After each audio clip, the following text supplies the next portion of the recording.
Puppy. We have Puppy and Dendy of Navi joining us now. How are you feeling going into the grand final? Feel very excited. This is an amazing moment because I've been here for the third time already, and yeah, it's pretty good. Good. You've been watching Alliance. They've only lost one game this entire tournament.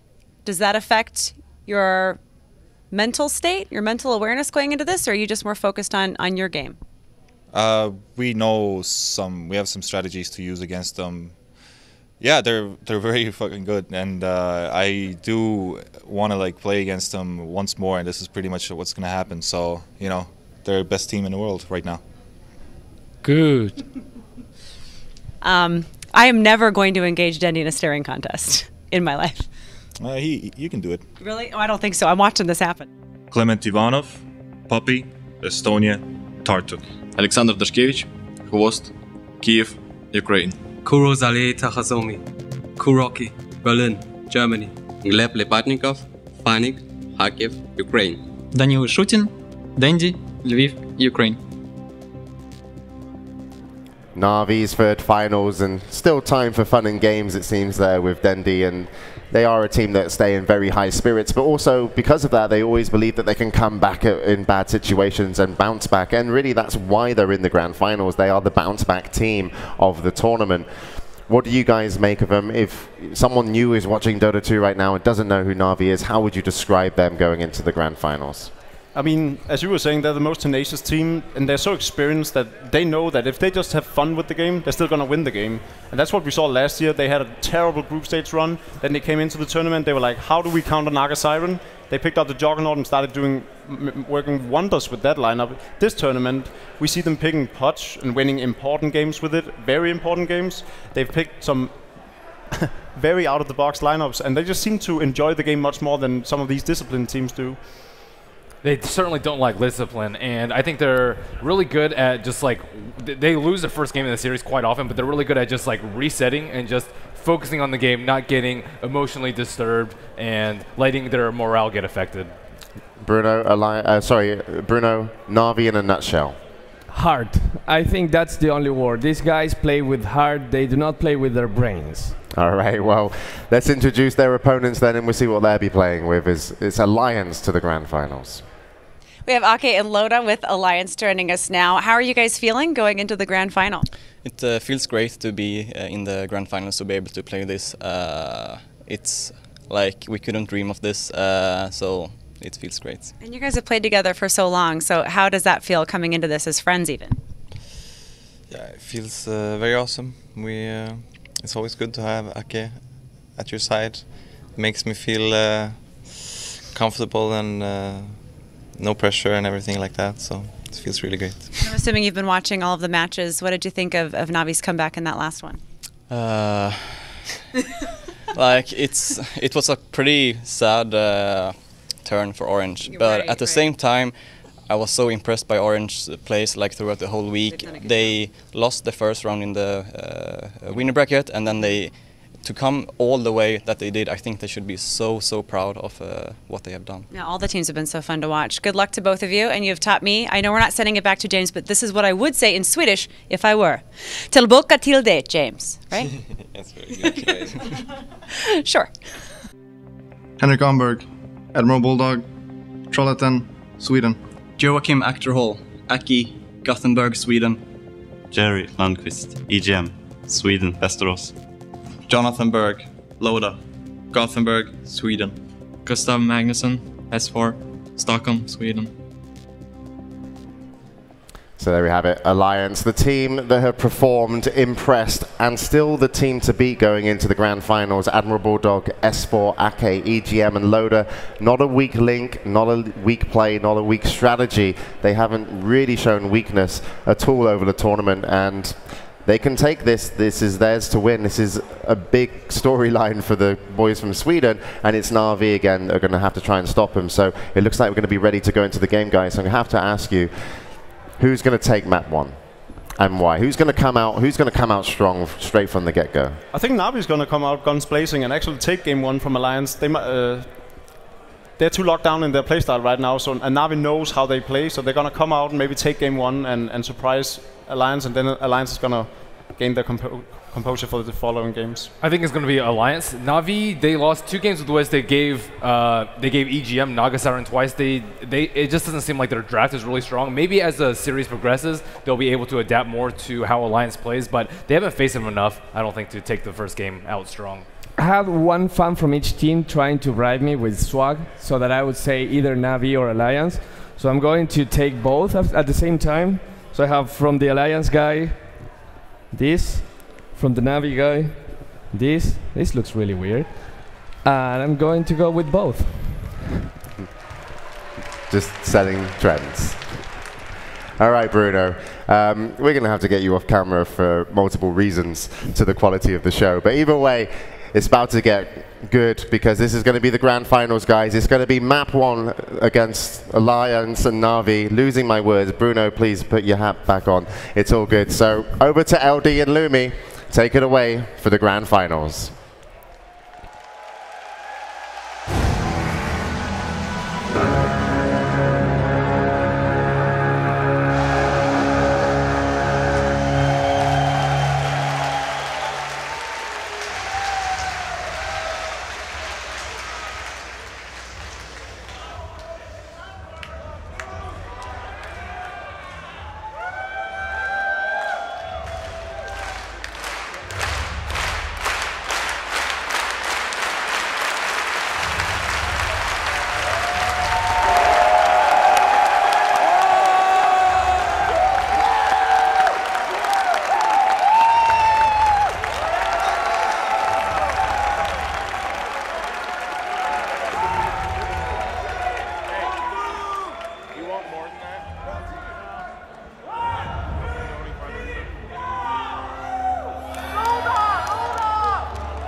Please give a warm welcome to the finest Dota teams in the world.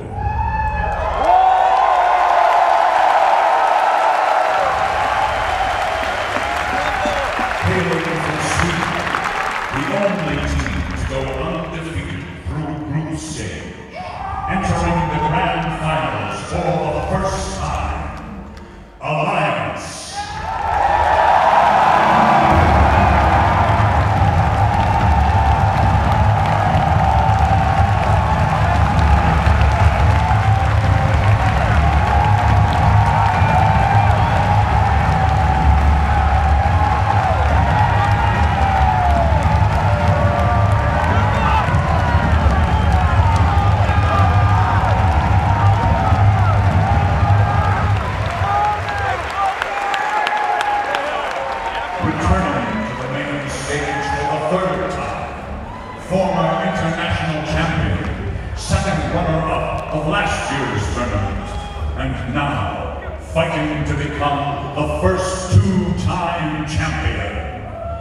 Na'Vi.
Ladies and gentlemen, welcome to the grand finals of the International 3.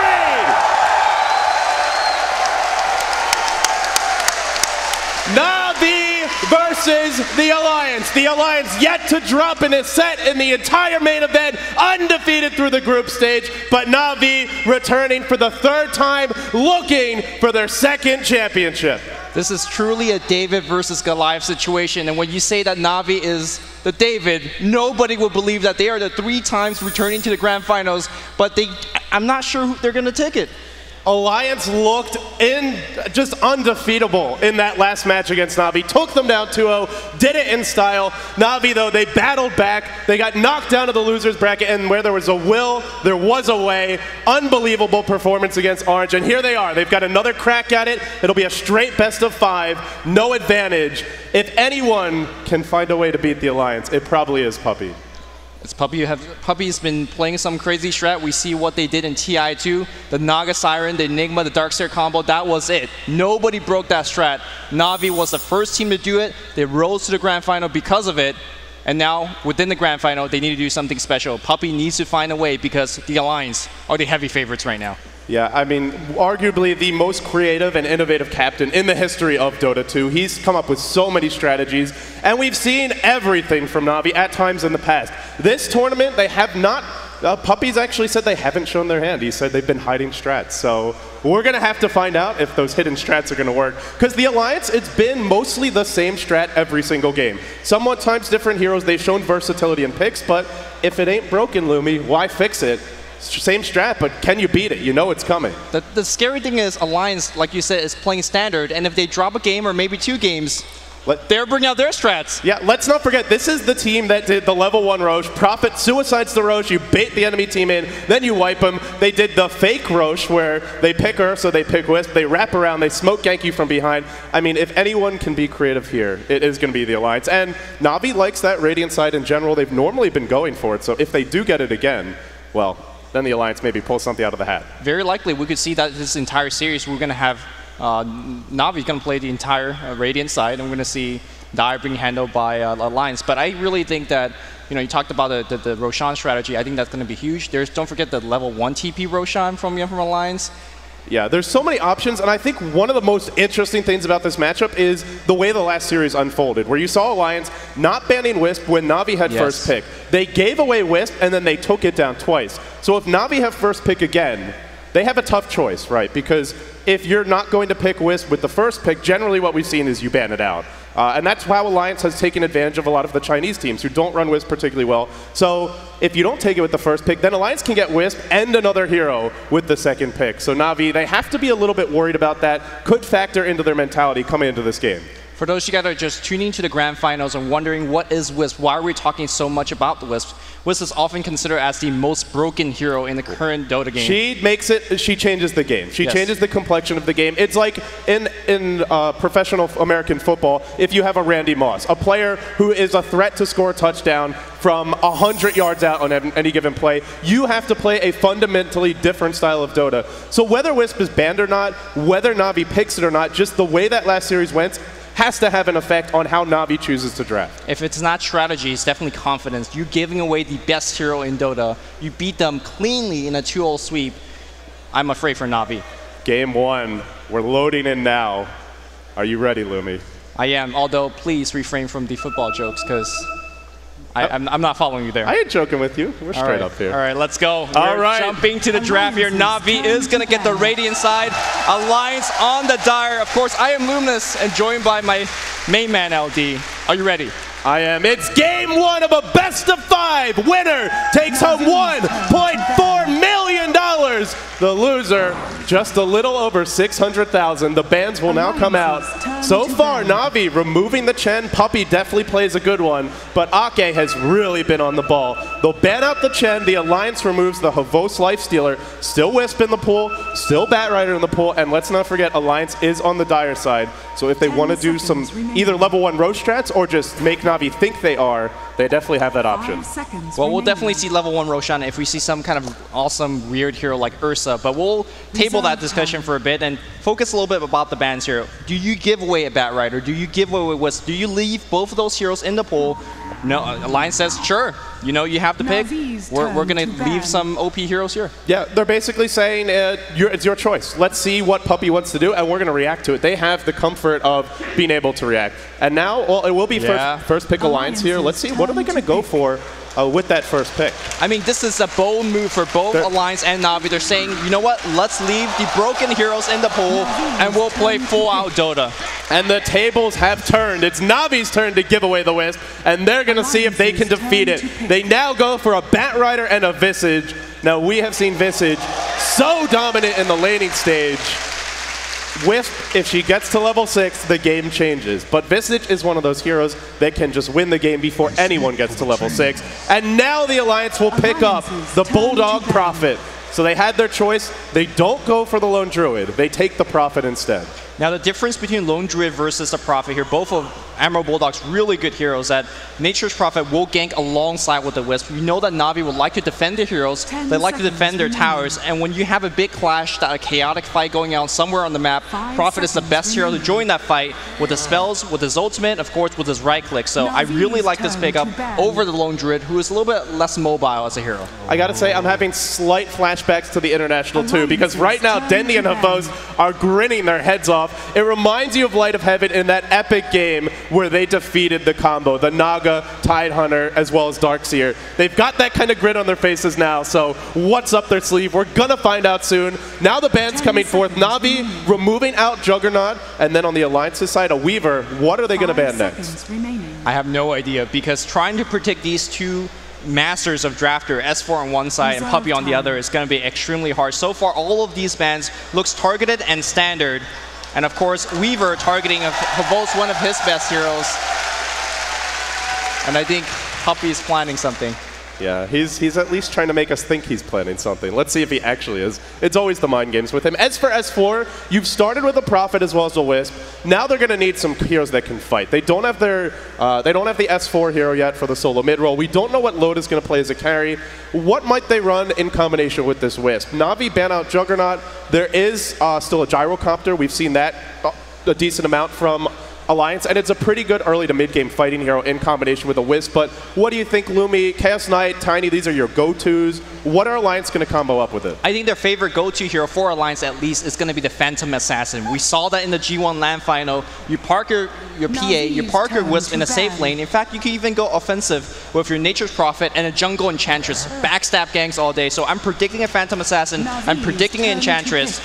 But we'll see exactly what Alliance thinks. I like this ban a lot from Na'Vi, because they remove Keeper of the Light, and Ake, as magnificent as his jungle play is, I think his Keeper of the Light just might be scarier this tournament, especially because of the style they've been favoring, which is split push, slowly and steadily accruing an advantage, distributing the resources on the map more favorably for themselves, and once they reach critical mass, then they go from taking a few pickoffs to really forcing the fights. Keeper of the Light, the best hero to kind of adapt. If you're ahead, he prevents your opponents from getting back in the game by pushing, and if you're behind, well, he hangs on while Loda farms up. I like the fact that you brought up support heroes, because so far we have not seen the Naga Siren, who Na'Vi has given away 2 games in a row to Alliance, because you don't have a very, very... Uh-oh. What's something's fishy here, Lumi. Well, let's table that for a bit, and maybe it'll make sense in a bit, but...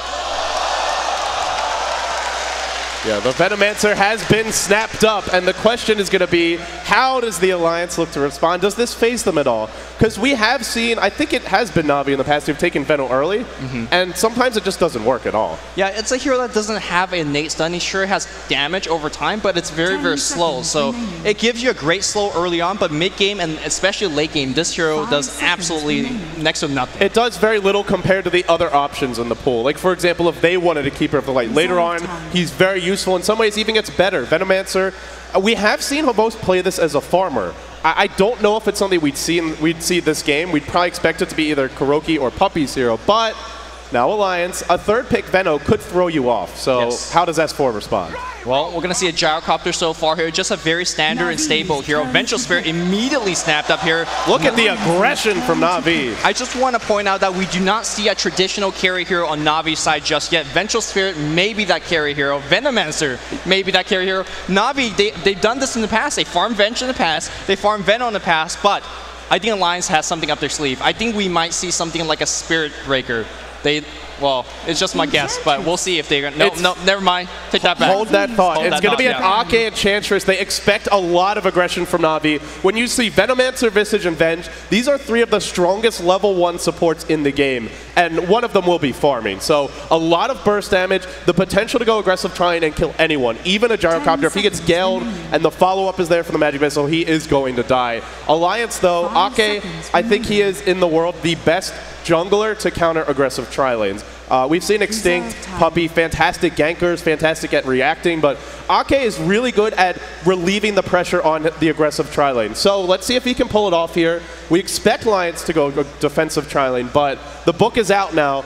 This is where, like you said, they don't have a carry on Na'Vi, at least not a traditional one, but they do have some good Midas armor from Venge. Are we looking at a Dendi Shadow Fiend?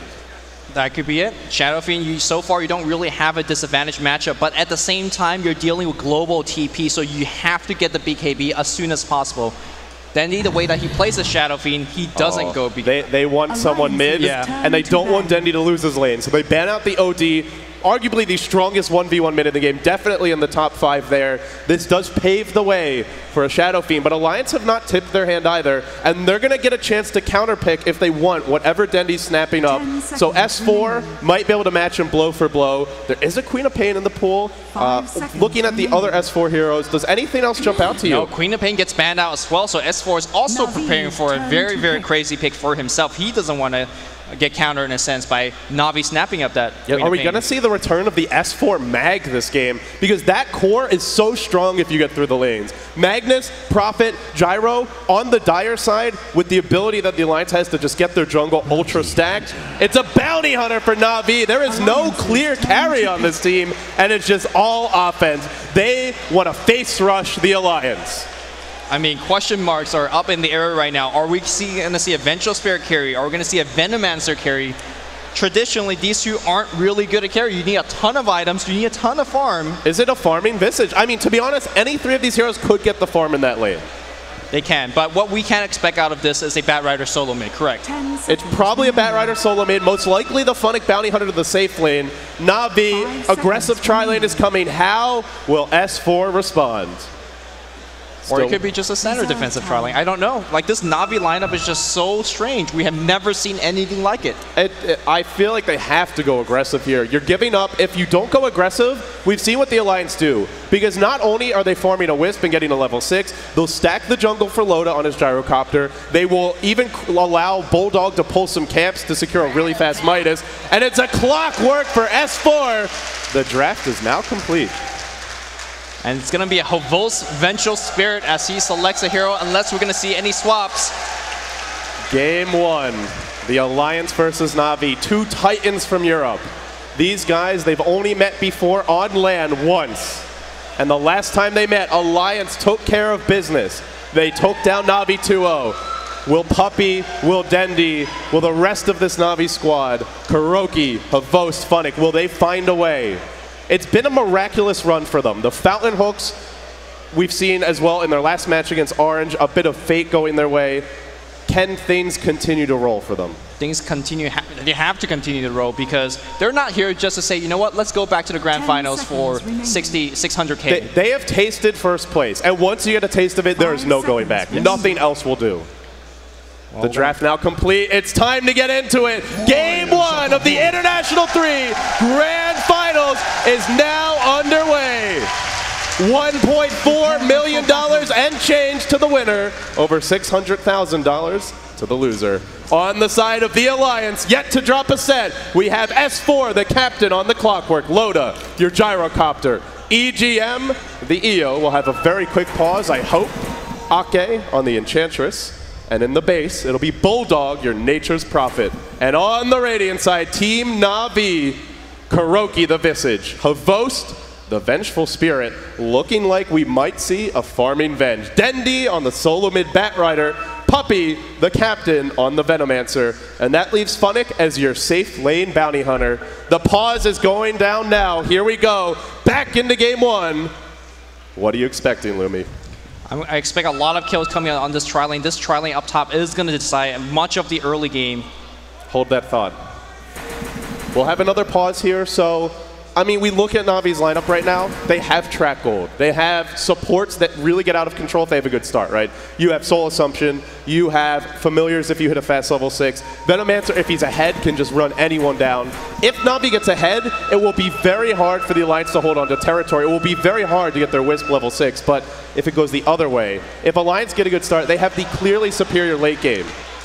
Clearly superior mid game as well, because when you see Alliance and they pick up BKB on Gyrocopter, what is the Vengeful Spirit going to do? What is the Visage going to do? There's really lacking physical damage. Now with that said, Vengeful Spirit is going to give you a physical damage increase aura. She's going to give you minus armor, so there is some weapons, but it's just, I don't think that's enough. They have some access into late game. Bounty Hunter is a pretty decent semi-carry, Venge a decent semi-carry, but you look at the Alliance, they have a Prophet, one of the strongest heroes in the late game, not in combat directly, but for his ability to farm and split push. They have a great global lineup as well. And Na'Vi, heroes that don't really flash farm. That's the other thing to keep your mind on. Batrider is a great farmer in the jungle, but Venge, Venomancer, Visage do not farm all that quickly. Bounty Hunter doesn't either, unless he decides to go for a Battle Fury, which we don't expect at all. So if Na'Vi fall behind, their ability to farm fairly limited. Alliance talking things over. They've got a moment here. They seem very calm. Well, looks like Batrider has reconnect. I'm surprised that there's pauses going on. We do have Merlini outside, just waiting in the wings. Yeah, I think he's had a hard week, buddy. He's taking a nap right now. Put the police cap off, and he's lying down for a snooze. I don't think any Dota player in the world right now is taking the cap off, because this is the grand final of one of the huge, this is the biggest prize pool. The biggest esports tournament ever. How do you sleep during this game? You don't. Yeah, you try to, we're going to wake you up. So game 1, soon to fall, underway. So we talked a lot about Na'Vi's draft, and we don't have it on pause yet. So if you look at Alliance, I think for them, all they have to do is withstand the storm early on. Be prepared for ganks, get your wards right, don't get caught at level 1, hang on until Bulldog starts to kick in, gets his level 6. He can bail out the tri-lane. Of course, once you have S4 getting level 6, has access to hook. If Na'Vi dives that tier 1 top, and already there's a Prophet with his ult coming in, the clockwork rotates. Na'Vi could instantly lose one fight, and on that very one fight, just lose this game.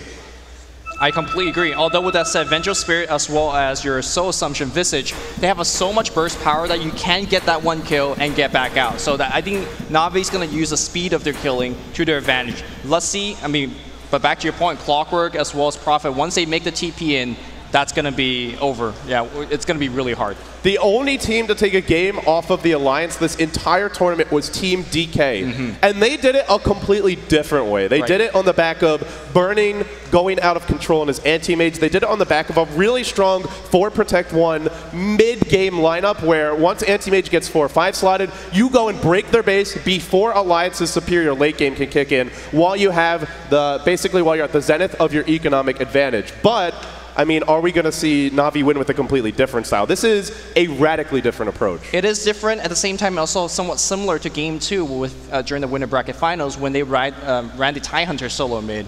It was a pushing shred, got, all 6 towers in 15 minutes, but they couldn't do it. So you got to hit your timing.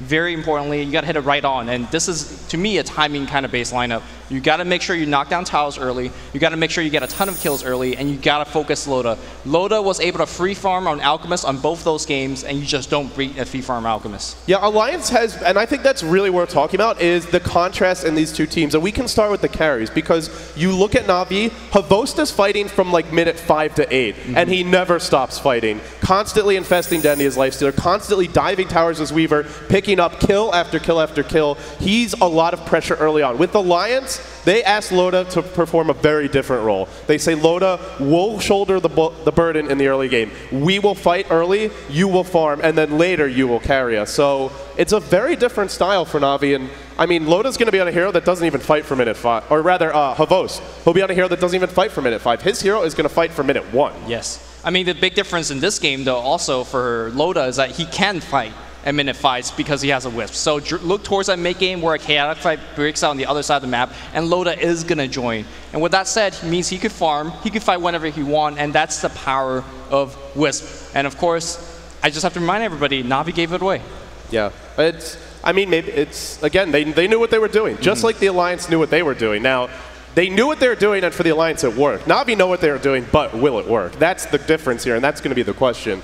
Ake does have an early smoke here, so don't be surprised if we see him maybe even go for an early gank on that lane if he gets the right creeps. Enchantress, I think in this situation actually is better than Chen, because you can have 2 creeps. You know all you have to do is shut down Na'Vi's tri-lane, and you pretty much win the game. And if he gets the 2 right creeps, he shows up at the right moment. Enchantress she's not one hero, right? She's like 2 or 3 with those creeps. So yeah, you could actually get like three creeps in the beginning. I think for Alliance, my hero to keep an eye on is actually going to be Ake. If Ake is a good laning stage, if he sets up a kill or 2, Alliance could just run away with game 1. But let's remember, it is game 1 of a best of 5, so Na'Vi can experiment here, and if it doesn't work, they can try something different in game 2. I like how you're just talking about strat, and you're waiting for me to jump in. And you're just leave me hanging. LD, you got this. This is standard. Because right now, we have a long pause. Can we just toss the strategy out the window for a bit? Because we've been talking about strategy for like the past 5-10 minutes. Let's toss it out. I want to know who in the crowd is cheering for Na'Vi, and who is the crowd cheering for Alliance. So, Na'Vi?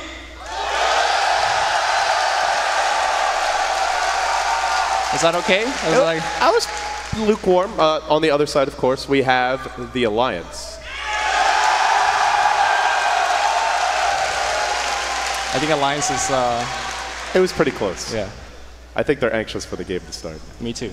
I'm a little anxious. We're only giving away $2 million in change from this one best of 5. No big deal. It's just...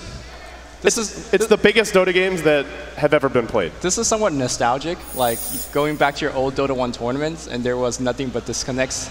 There's nothing but like wait times. All that training, Lumi, it's prepared you for this moment. Yeah, and you know, is it working well? Is the training going well? I don't know. I don't know. We're still paused here. Both teams, I imagine, getting a little antsy. They want to get game 1 underway. So we actually haven't done our predictions, Lumi. I think we can put ourselves on the record here and then be forever flamed and shamed if we're wrong. Predictions? We're actually going to unpause, so real quick. 3-2 Na'Vi. 3-2 Na'Vi. Oh, man, a bold prediction from Lumi. I'm going to go with the safe and stable bet here. I'm going to say Alliance take it 3-1. And on that note, we're back underway. Game 1, Alliance versus Na'Vi here Very, very good defensive warding here coming out all both camps. But of course, Wisp got the first ward down, so look towards this one being immediately dewarded, which allows Alliance to actually set up some ganks in the mid lane. There you go. Bye-bye, ward. You were on the stage for like 5 seconds. It was a short and not so sweet life. And that's actually a big deal. Not having that ward for Na'Vi when you're running the aggressive tri-lane against an Enchantress means if Ake decides to gank without a smoke, they're not going to see it coming. Now, remember that in the old versions of Dota, or even in the previous patch, you could buy 2 sets of wards at level 1. Now you only get 1 set of observer wards before the creeps spawn. So Puppey could just deward this if he wants to do so. Choosing not to do it yet has another ward over here on this side. That is going to be important, but at the same time means you do not have sight in the jungle. And not having sight in the jungle against an Enchantress is almost suicidal. That first deward meant so much for Alliance. All right, so Alliance is actually doing something very different here. Looks like they want to dodge that aggressive tri-lane. They're going to send their Gyrocopter as well as Wisp to the bottom lane. And early on, that puts Funnick in a 1v2 against a dual lane that, if they have sentries, could definitely kill him. And they've got one on EGM. He's got to be careful here. He does not have boots. Normally, Funnick has boots, but it looks like he was expecting the Prophet versus Bounty Hunter matchup. And if you have that matchup, you really want the Poor Man Shield. Poor Man Shield is not going to help you too much against Wisp and Gyrocopter. Well, it's going to help a little bit with the harass coming out from Wisp, but for the most part, he's coming right in. There is a sentry ward on the ground. If he gets tether stun here, ooh, nothing just yet. Funnick coming in, sapping a little bit of experience. Obviously, we expect this lane to go towards Loda and as well as EGM 2v1 against a melee hero. It should be fairly easy. What about mid here? S4 on his Clockwork against one of those most dominant mid hero, Dendy's Bat. Yeah, Clockwork's pretty good against Bat because you have the cogs if he ever really wants to go on you. If he dives you at your tower, sure, there's Firefly, but you have the Battery Assault. And getting those mini stuns off, maybe you disrupt him for a moment. I think it's an okay match for S4. He's going to lose the lane, but his goal is just to get level 6, hang on, and angle for mid-game dominance. If Bulldog's not dying here in the top lane, I think that's pretty much what they're looking for. Havost does, or rather Funnick, has to be very careful bottom. So early on, looking at this tri-lane Lumi, do you think we're going to see any unusual skill builds from Na'Vi? Because these are generally support heroes, all 3 that they're running here. Or is it possible they get aggressive and just play sort of your standard kill early on support style builds? Already right from get-go here, if you look at Puppey's skill build, he has selected his passive Poison Sting. Generally, you always go Venomous Gale as it is one of those strongest early game spell. And I think the reason that he has gone for Poison Sting, as we do see a gank on the Centaur. Nice stop here. Any gonna be killed? Deny here. Looking for Ake, and they are gonna get denied. Beautiful No deny. early game EXP and go for you guys. And the reason you go for Poison Sting is it actually helps you for a push. It gives you like 5 extra damage-ish. It's I mean, there's no other reason to really go for Poison Sting early on. Basically, you can hit each creep once, and then they'll slowly tick down. Whereas if you go for the Gale, you're not going to spam it. Gale, very expensive in terms of mana at the early levels. We'll see Funnick pick up a nice regen, and I'll head back to the bottom lane. So if you're Alliance, your goal is to not fall too far behind in the laning stage. You have the mid-game to fall back on, and so far, they're not dying. We see Ake getting good levels out of the jungle. You look at Navi's tri-lane, and their supports are both level 1. S4, in terms of the middle lane, sitting 11-1 to the 12-3 of Dendy. I think everything's going quite well here for the Alliance. The pressure is on Na'Vi, not on the Alliance. Exactly. When you run an offensive tri lane, you need to get things done quick and early. And of course, there's a ticking time bomb on the bot lane here, Alliance with EGM on the Wisp. Once he hits a level 6, suddenly this game transforms to something completely different. Of course, Gyrocopter is one of those early game carry heroes that could get into these team fights. So look towards Loda as well as EGM playing very close to each other throughout this game and looking to set up kills all of them now. All right, Ake smoked up, heading towards the middle lane. Dendy, no mana right now. The courier's about to come in. It should have his boots as well as his bottle. And this might be an opening, but he's head up to the high ground. And it looks like the moment may have passed. Rocket coming in, canceling Dendy's bottle charge. Ake will decide that's not a good gank. He'll back off, and he's going to head back into his own jungle. Does he actually want to make it go on top? Because this is not a very strong ganking combo. I think he's just going to sit back here. If he could get Kuroki somewhat out of position with a Centaur Stomp, he does have a clap creep now as well here. S4's really playing well in this middle lane, just constantly using the cogs, burning Dendy's mana, preventing him from being aggressive, but it's bottom lane where they've gone in on Funnick. He's dropping pretty low. There's another Rocket Barrage. There's still a dust here. It's first blood, and it goes to the Alliance. Very, very early. Oh, Loda. Oh. It's going to survive. That was pretty close. That tango, that salve, making the difference here. And it's what we talked about. I mean, Wisp, Gyro, do have the power to kill a bounty early on. Yeah, and of course, I think they might be going for a second one here. As the creep wave is pushing in, there's another dust available. That's going to cool down for about 30 more seconds. So look towards Alliance making yet another play under the tower very soon. Yeah, they killed off Funnick in the bottom lane. The mid lane, they're trading evenly. The Prophet top lane for Bulldog has not died. They're running a jungler. The supports of Na'Vi are only level 2 to the 3 and 4 of Alliance. Alliance is already pretty damn far ahead on the better late game lineup. Yeah, so far seems like this Na'Vi early game kind of rush strat on the top lane has not really been panning out. Of course, Funnick's got to be very, very careful on the bot lane. Dust is ready to go right now, and if Funnick's not careful enough, a single Dust will be the death of him. Keep in mind that he cannot win walk away. In fact, if he decides to win walk away, he'll be slowed down by the Dust, 10% slow on the newest patch. We're 5 minutes in, golden experience is even, and Funnick is getting close to level 6, but now the phase boot's coming out for Loda. A very slow, a very deliberate start for both teams. There is so much on the line. You drop game 1, all of a sudden, the series gets a whole lot harder for you. Na'Vi, they've gone for something very unconventional with their picks. Can they make it work? So far, we're not seeing it, but we do have to remember their ability to find kills in the mid game is outstanding. So much burst, so much lockdown. But for the time being, they need a few items and a few levels to make it happen. Yeah, very interesting adjustment of skill build. Round two, wrapping around. Dendy in a bit of trouble here. There's 2 Hellbear Smashers, but he's going to head north. Hooked and caught out by S4, but he heads north again. Juking here, jiving there, and he's going to dodge it. Up to the tree line he goes. He's got no TP, but he's got stick charges in the south. We'll head back into the river. The Hellbears are there. Clap number 1. But it looks like he should live. No, double clap, but he's got boots. He's still got the stick charges. Should be fine. Meanwhile, Rocket's going to hit, cancels the south, Dendy, dropping precariously low. But meanwhile, in the top lane, it looks like they made a go on Bulldog. He's forced back to base, but now gets his boots and has 600 gold. He's against an aggressive tri lane. He has not died. He hasn't lost his tower.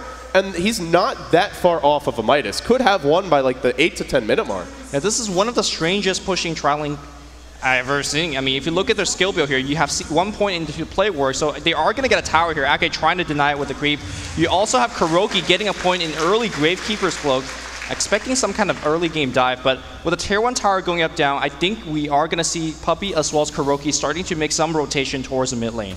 Yeah, meanwhile, the ticking time bomb you spoke about, EGM in an aggressive dual lane as a Wisp is already 1 level from 6. And then you have to look at Na'Vi. Havost pretty survivable with his phase boots, but Puppey 560 HP at max with just basic boots. Kuroki 682 and the Gravekeeper's Cloak to help keep him alive. These heroes, if they get caught by relocate, they're just dead. I mean, they are flat out not going to live through that. Yeah, it's very important to get basically 4 staves or blink daggers, any kind of instant mobility item to get you away from those relocates. And in order to do that, you need to farm. And you look at their supports, they're not getting a whole lot. Exactly. They're not getting too much ganks off. They're not getting too many tower kills. And because of that, under level, under farmed, and Na'Vi struggling on this early game. When DK beat Alliance, they were doing quite well. They were, I think, winning every single lane. So Na'Vi definitely not going down that route to secure a win. Let's see how they could do it. But this is a very kind of classic Na'Vi lineup in the sense that it can snowball really hard. And that's what Na'Vi's always been about. Aggression in the first 10 to 20 minutes of the game, sometimes even in the first 5. So far, the aggression yet to come. 8 minutes in, but you gotta know it's only the calm before the storm. And here comes S4. Level 3 battery assault, the more aggressive killing build. He wants to find a pick. He's up in the Na'Vi jungle, hunting, heading towards the bottom lane. There's a courier. There's level a courier 6. coming by. There's some TPs on Na'Vi. Oh, Funnick gonna be spotted out, but there's no gem here. And now the rotation coming in from Ake. He'll pick up a creep as well. They're gonna rotate Puppey off the top lane. Both teams now Ake healing up, Funnick driven back.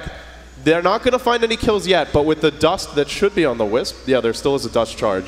If they try to go again, it could go south, but here they go. On to Ake, DD for S4. Ake dropping fast, he's going to fall, but S4, he's found Funnick, now tethered, blown up by the Ake creep, fighting from beyond the grave. Now Kuroki, sprouted, locked in place, but here comes big, bad Dendy, but no, it's too much damage from Loda.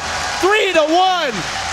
Already Na'Vi on the back foot. We just talked about Loda generally not liking to join early game fights because he wants to farm, but this game making the quick rotation, helping out his allies. Of course, EG came first, and of course, even though there was a track kill that went the way of Na'Vi, it was like a 1 or 2 person track kill, so Alliance coming out ahead, and they are staying ahead because they are winning every single lane right now. And you look at Alliance, they don't need gold nearly as much as they need experience, and they are leading in terms of experience. Every single hero level 5 or higher. That Wisp for EGM, 1 creep wave most likely off of level 6, and once he hits level 6, Na'Vi, a lineup that wants to push early, a lineup that wants to find a lot of kills. When you are ganking, you'd better be ganking the Wisp or the Prophet, and ideally both, because if not, then they're just going to counter gank the crap out of you. Funnick is scouted. If this one is the Wisp, there you go. They know exactly where he is now. The orb's going to start splashing, and Funnick will rotate back for the time being. EGM, he knows how close to level 6 he is. He needs that 1 creep, and now he's got it.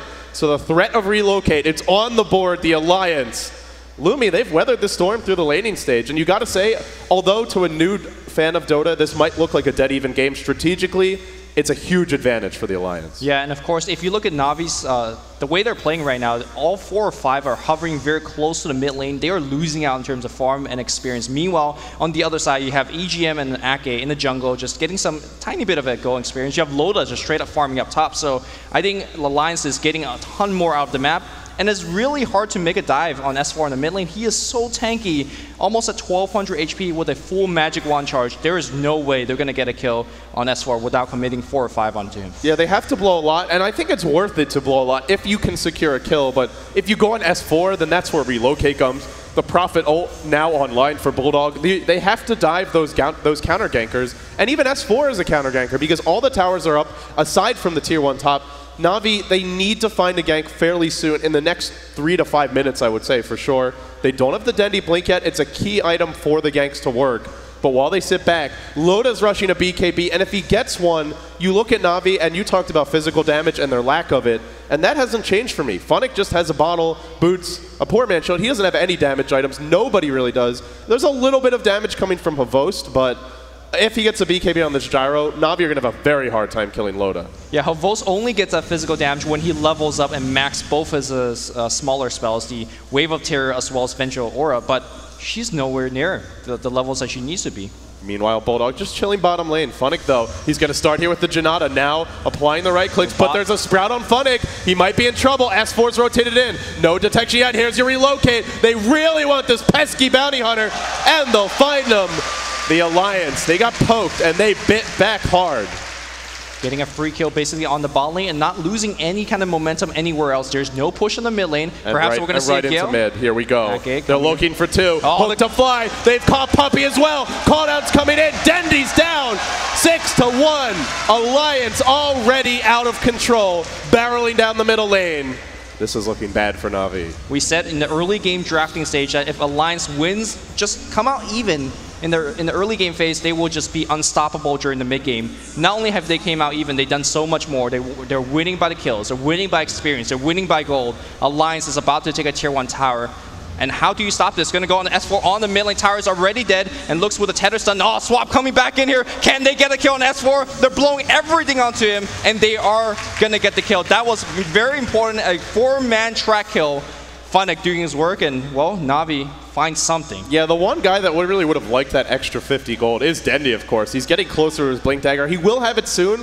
Na'Vi definitely have a few more runs of aggression in them, and every time that a gank works, every time they get a couple of heroes with a track kill, they extend their lease on life in this game. They're not out of it yet, but they're the ones who have to force the fights. And if you're Alliance, you can take fights, but you don't have to. If you're Alliance, you want to be careful, though. Track Gold has a way of sneaking up on you. All of a sudden, Funnick shows up with drums, with phase boots. The next few fights later, he's got a BKB. Dendi's got a 4-staff. Then Boots of Travel. It creeps up on you, and then all of a sudden, you're like, man, where did all those items come from? I thought we were winning this game. So for now, Alliance ahead, but they will want to play it safe. And one of the big items that will allow them to play it safe is going to be this BKB on Gyro. It's coming very, very soon. Yeah, because of that, I feel like Na'Vi basically have about 1 minute or 1 minute 30 seconds to make something happen on the map, because once BKB is up on Gyrocopter, and now because of there's a mech up on Admiral Bulldog as well, there is just nearly none of that on Na'Vi to do anything. How do you kill Loda?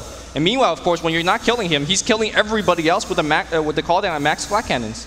Yeah, and then the other thing is, a lot of these heroes really don't do much against that BKB. You look at Visage, he has Familiar Shore, he's got a mech to help keep his own team alive, but most of his damage is the Soul Assumption in the early to mid game, and he's not going to be hitting that hard. Puppey, virtually useless against BKB heroes unless he gets off a Gale and advance. Oh, they see. Yeah, they go, though. Havost, easy pickings for S4. brought down by a hook, jams it in, and now it's 7-2.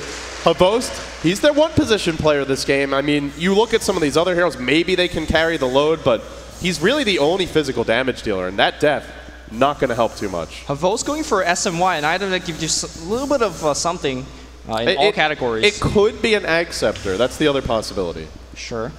But SMY, actually, it does look like an Ag Scepter. Yeah, if it's an Ags, I mean, the nice thing with an Ags Venge is that you have Nether Swap constantly available for fights. The cooldown is only 10. But that doesn't necessarily help you if the Alliance just have the superior 5-man. Yeah, of course, what does Ag Scepter do for you when against Loda, for example? Right, when you swap in and then you die, because there's so much focus fire on Alliance's part, but they will try to make something happen. That swap was what gave them the kill on S4 on the mid lane, but if you look at the Alliance, when they could Rosh, they will Rosh, and there's just no way that Na'Vi could stop this. The Rosh is dropping fast, but Dendi wants to contest. He's coming in with Firefly. Are we going to see an Aegis steal? Rosh is low, not dead yet. They're backing off, they're going in. He can't make up his mind, and now it's too late. Firefly's over. S4 back into the pit, covering his team. Rosh to fall. It goes to the Alliance. The Aegis on the Loda, and now a hook on a Havost. He's overstayed his welcome here. Swapping in Kuroki. Kuroki says, "Get me out of here, man!" And he can't. He'll fall. It's a headlong retreat now. Bulldog teleporting forward, creating another base of attack. Now a call down to fly. They've lassoed Bulldog. He's still alive though. He's not even dying. 3 dead. No track kills for Na'Vi, and they're not going to get any. Make it 4. Na'Vi down 2-11, and they're going to GG. Oh my God. GG. 16-minute GG, and they're going to get that final last kill. Alliance just dominating Na'Vi. 3-time finalists, but it does not matter at all. The Alliance not even slightly phased. Na'Vi went for a very unorthodox draft.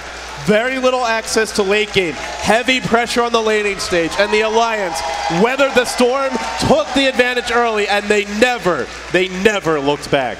Alliance have never looked this strong, winning a game from one of the biggest and strongest Western team out there. What can Na'Vi do for game 2? What can they pull out? That was, I don't know if I call it a pocket strat, but a very unusual draft from them. So obviously, Na'Vi, we don't expect them to do something similar again. It's not like they brought their bread and butter and then Alliance just destroyed it. They brought something unusual. It didn't work. Now we're going to have to see what they do, though, because when they got Wisp, they couldn't win with it. When they give it away, they lose to it. Granted, with an unusual draft, Wisp is going to be an interesting problem for them in these drafts because they really shouldn't be giving away to Alliance. At least it feels that way now. And if they're not, then they're forced to waste a ban on it. And you open up Bulldog's hero pool, you open up EGM's hero pool, Ake's, everybody on this team, they're in a bind. Na'Vi is losing with the standard game. Has whiffs, can't win. Na'Vi is losing on non-standard games. Picking offensive trialing Venge, not working out. I'm not sure what they could do, but hopefully Puppy's got something in mind because this series could be quite over quite quickly.